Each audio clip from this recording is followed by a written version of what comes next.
Hello everybody, it is Miss Jo coming at you from Charlottetown, Prince Edward Island. It is the second day of our at-home learning in 2022, and today we're going to talk about cognitive behavioral therapy.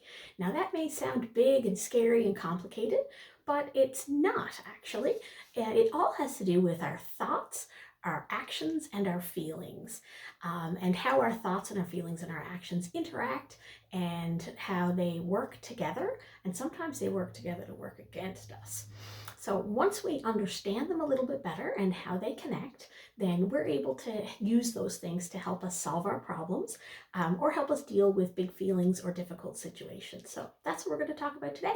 I'm going to be using a resource from therapistaid.com. And you can find the link to this resource that will be in the description of the video. So you can just go down to the description and take a look there, and you will find that link.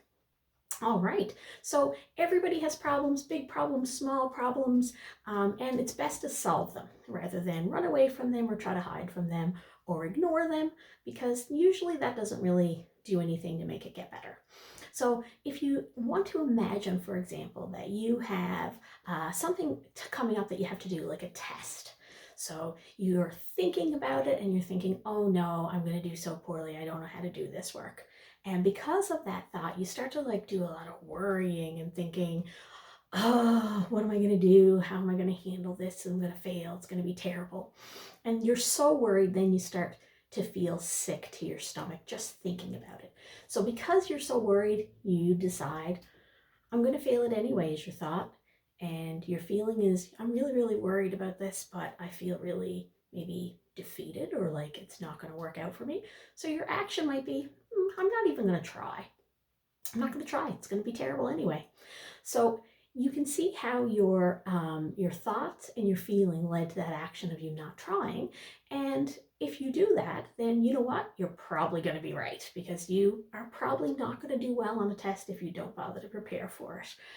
We all need to study and to make sure that we understand things before we're tested on them, and otherwise we probably won't do as well as we could. So if you think about how you could make a change to this, and if you could interrupt or catch yourself in one of these ways. So thoughts, those are like words or pictures or ideas that run through your mind.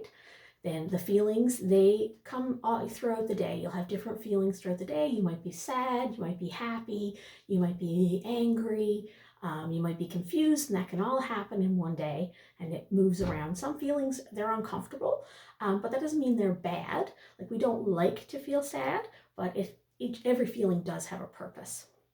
And everyone has feelings like this, both good and bad, from time to time. And then your actions, those are those things that you do or the way that you behave. So your thoughts and your feelings, they have that big impact. And in this case, let's say you thought, oh no, I'm going to fail.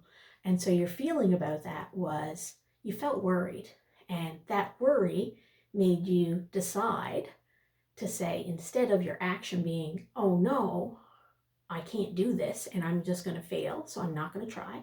If your action was instead, uh-oh, I don't want to fail, so instead I'm going to study really well.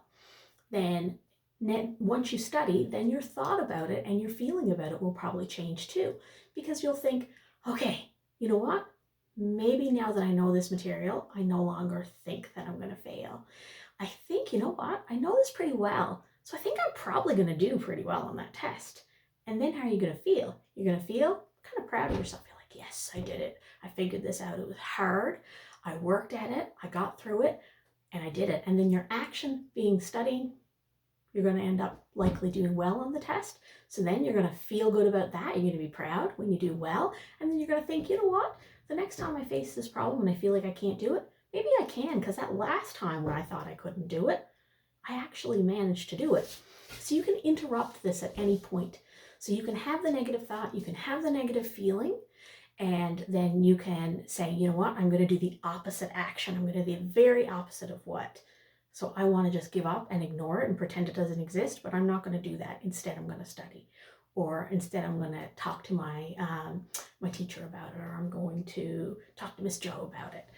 So there's all kinds of things that we can do to help ourselves, and cognitive behavioral therapy, though it sounds big and scary, is one little thing that we can use and that I use with kids all the time to help them change their minds and change their feelings and change their actions. All right, everybody, I hope you have a wonderful day, and I will see you again tomorrow.